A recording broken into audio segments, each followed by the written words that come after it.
Welcome to Action on Pain, a podcast dedicated to highlighting the significant efforts underway in Canada to address chronic pain. By presenting perspectives from individuals who live with pain, researchers, clinicians, and other stakeholders, we explore various impacts on people's lives and the initiatives, research endeavors, and the committed professionals working to effect meaningful change. This work is guided by Health Canada's Action Plan for Pain. Join us as we raise awareness and share stories that are shaping the future of pain management in Canada. Well, hi, everyone, and thank you again for joining us for another, what I know will be great Action on Pain podcast today. I'm Keith Meldrum. As always, I'm coming from the West Coast, not quite on the coast in British Columbia. I'm in the southern interior, but I'm on the west side of the country. And as always, I'm joined by my two amazing co-hosts who are with me today. Thank you, Keith. And so my name's Jennifer Daly-Cyr, and I'm actually in Ottawa, a beautiful nation's capital, kind of a somber day, but nonetheless beautiful. And so happy to be here. And in fact, just going to make a little connection here to our lovely guest in a moment, but over to you, Virginia. Hi, my name's Virginia McIntyre, and I get to join from the East Coast, from Nova Scotia. So it's beautiful here today. Jenny is a Spoonie, volunteer, partner in education, research, and community care, advocate, speaker, and storyteller who lives with a licorice all sorts of conditions, such as rheumatoid arthritis, osteoarthritis, fibromyalgia, chronic fatigue syndrome, and more. As a child of immigrants to Canada, Jenny and her family are uninvited guests and settlers of color on the unceded and stolen lands of the Coast Salish First Peoples on what is known as the Greater Vancouver area of British Columbia. Jenny devotes their lived experience of chronic pain and complex chronic disease to build partnerships with organizations, initiatives, and projects such as Pain BC, Pain Canada, Chronic Pain Network, Power Over Pain Portal, University of British Columbia, Circa Pain, Canadian Arthritis Patient Alliance, and the Partnership for the Engagement of People in Pain Research. Since 2022, Jenny has been a steering committee member for Pain Canada's annual Putting Pieces Together conference. Jenny believes personhood should never be threatened by patienthood. As a champion of peer support, as social change, Jenny is dedicated to walking alongside folks who live with pain and the ones who support them.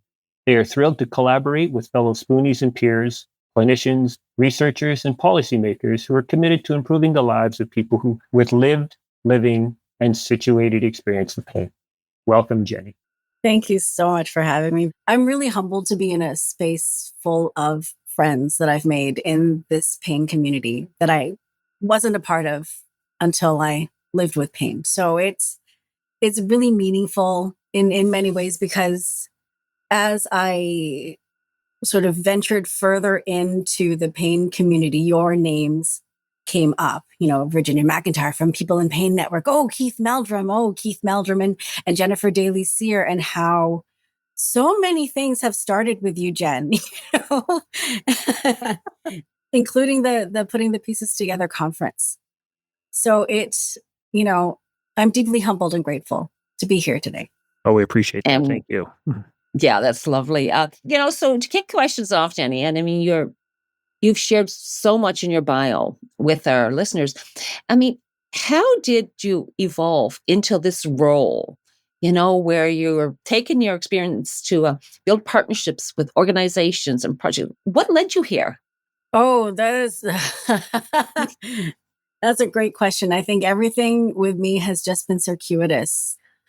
I was introduced to Pain BC when I was a nursing student. And at the time, I was deeply interested in hospice palliative care and then later community care. And around the time when I was a nursing student, my mom had recently been diagnosed with rheumatoid arthritis and was living with pain. And since many of the people, the community members that I worked with and supported, like as a nursing student and as a care aide in hospice, also lived with pain, I went to, at the time, Pain BC's one of their in-person conferences. And, to be able to, even back then, even now though, pain isn't one of those things that was really talked about. And hospice palliative care wasn't those sexy disciplines in nursing that people gravitated towards. And so I feel like I kind of just got in at the right moment in many places.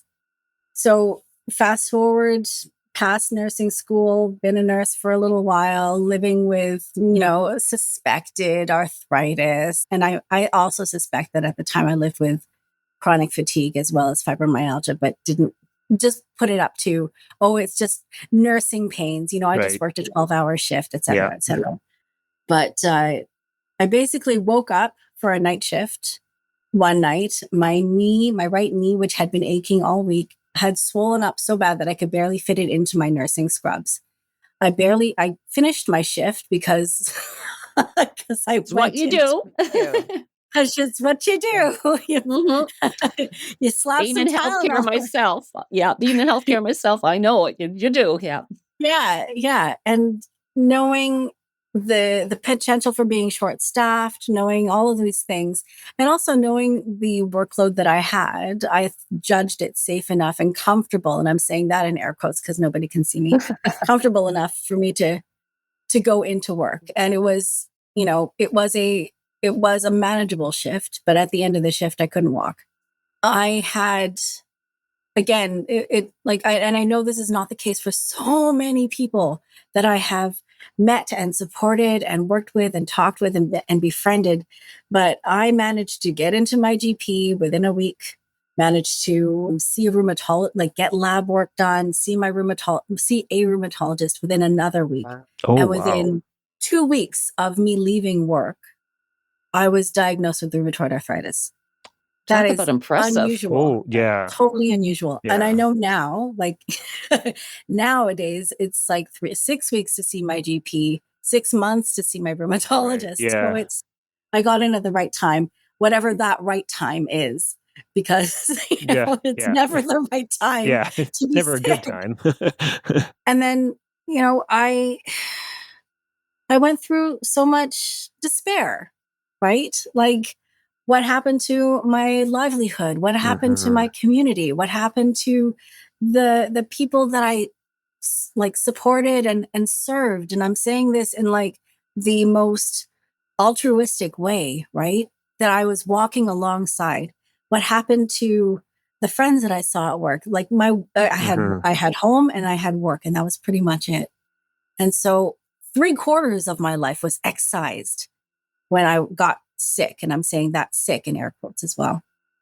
And then I thought, okay, well, what do I have around me that is supportive? And then I remembered Pain BC. And then that's how I got into Pain BC. I wanted to be of use again. And I'm saying I wanted to contribute. I wanted to, be a part of something. I wanted to find a community because nobody in my life was experiencing what I was experiencing, right? I felt, and I could be any one of the people that I've seen in peer support groups. I felt isolated. I felt alone. I felt removed from everything. I felt nobody understood me. And so I looked for the places, particularly in Pain BC, that I felt could understand me. And that meant looking at the resources, looking at, could I volunteer? Could I learn a new skill? Could I be of use? And even saying that, I can feel that drop in my belly, right? Jen, I see your face. Really want to say something. No, I'm just very expressive and feeling so much connection to everything you're saying, Jenny. Carry on, because I just really value how you describe your experience. Thanks. Yeah. So to be of use. And that's there's a poem by Marge Piercy called To Be of Use. And it's really, I kind of sit with that seasonally, because that's something that I continue to reflect on, right? What continues to be my role as it evolves in the pain community. So I trained as a health coach, in the Coaching for Health program. And then at the same time, I utilized all the resources that they had. I went to peer support groups when they were in person, pre-COVID. This was 2019, 2020. And I loved it. I loved being around people. And Virginia, I know you know how it feels to be the best. Right? Yeah. And it's around the people who understand. It's yeah, me too. I get it. Yeah. Exactly. And as close as I was with my family and my friends, I did not get that same sense of like belonging as I did the moment I entered those rooms with people who got what I got.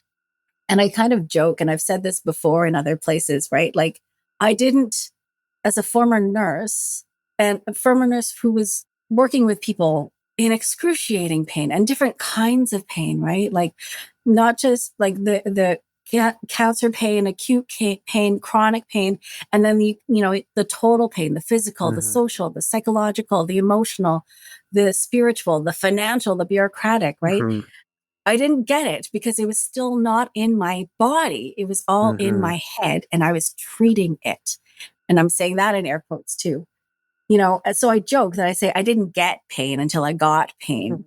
Right. And that still continues to hit home for me. And that also drives home how, lived and situated experience is so important to all aspects of like having an understanding of the lived and situated experience of people going through it in the soup, in the mud, is so crucial to all levels of education, policy making, resource development, you name it, with pain care. With more than pain care, all types of care. So I think I might stop right there. Now that's all right. Yeah. And I can see how that kind of led you to maybe getting into the peer support, but then, Yeah.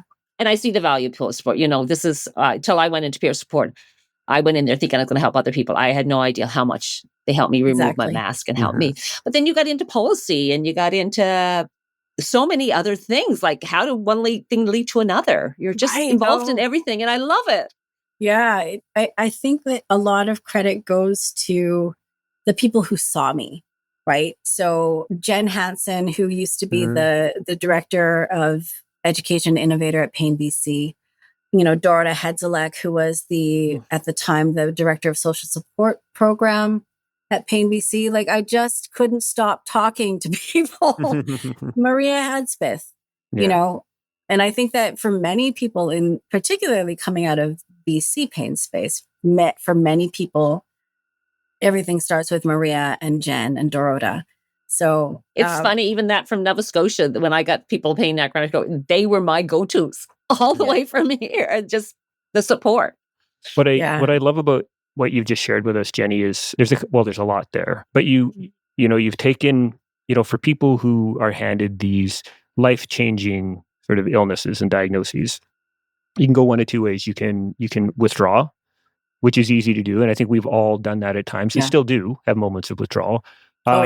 Or you can reach down inside and say, as you did, I want to give back. You come from a position of service because you were a nurse, right? And so you're wired to help people. So you were handed this new life to live, and you were able to find a way to say, well, I want to give back. And that is so critically important because, as we know, without the input from people who live with pain, the changes that are needed are not going to be made, or if they are, they're going to take a hell of a lot longer than they are, because we need people like Jenny Lorca who are out there advocating, educating, politely telling policymakers and academics and researchers you're wrong and here's why, to make the change that's needed. So what I love about your story is it's one of hope and positivity, of taking a difficult, I don't want to say negative, but a challenging situation and turning it into something that has become, as I see it for you, extremely positive.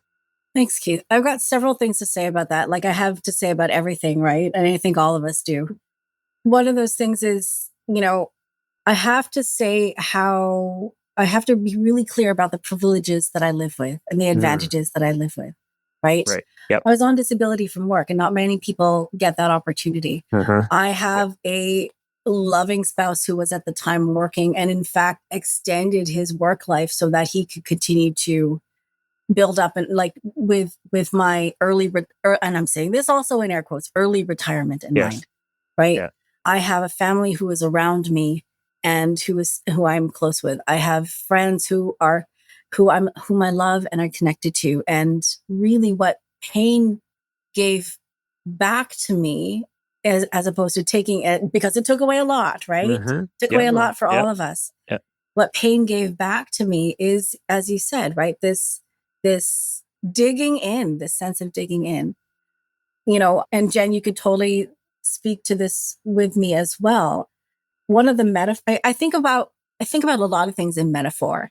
And one of the biggest metaphors for me in my life is that of kintsugi, which is, the Japanese art of repair and remaking using gold as a precious metal to glue those pieces back together. And at the end of it, it's a more durable and beautiful work of art. And that was one of the biggest images and metaphors that we used going into into developing the putting the pieces together conference. Well, and I can add to that, Jenny. I know that was instrumental in terms of the naming of the conference and the imagery used around the conference, because it just has such a powerful impact when you describe that. And I remember being in the meeting with you when you described it and thinking, bingo. And that just does it. And the imagery continues with that incredible conference to this day. And, you were saying so much, like everything that you were saying earlier, that's why you were seeing it in my face, is just something so relatable in terms of the experience of going to something that you didn't know before. You knew theoretically in your case, and you were treating people for pain, and no doubt knowing you in an extremely compassionate manner. And yet somehow when we get that experience personally ourselves, it starts changing things.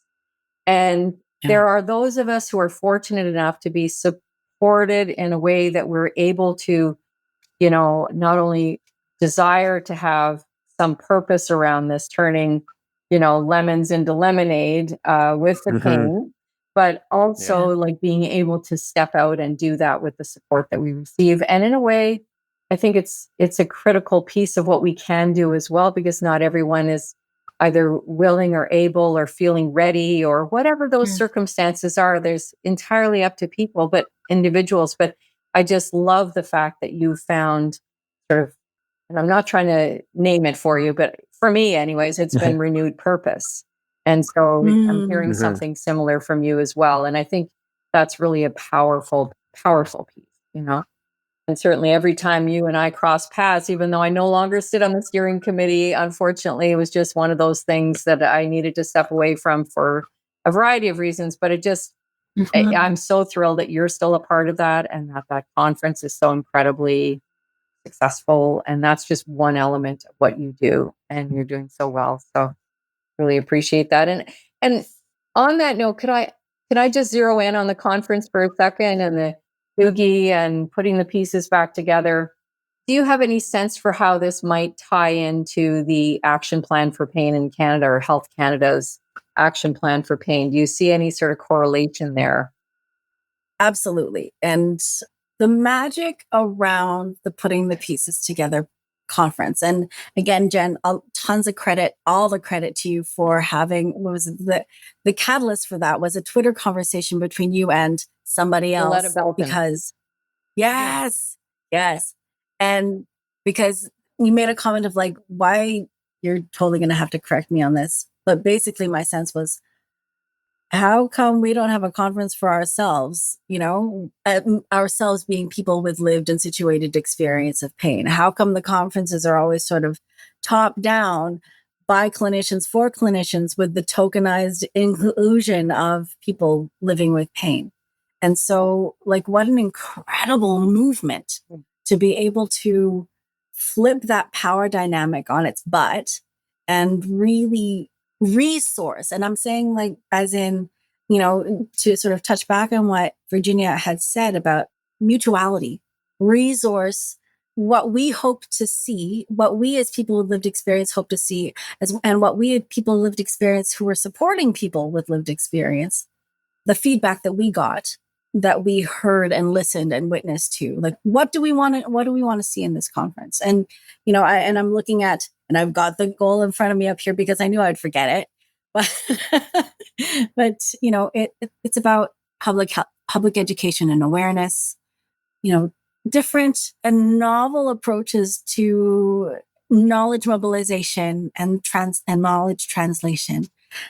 I think embedded in the program itself is how we have been, and it's not really spoken about either. None of us came into this conference knowing what on earth we were doing.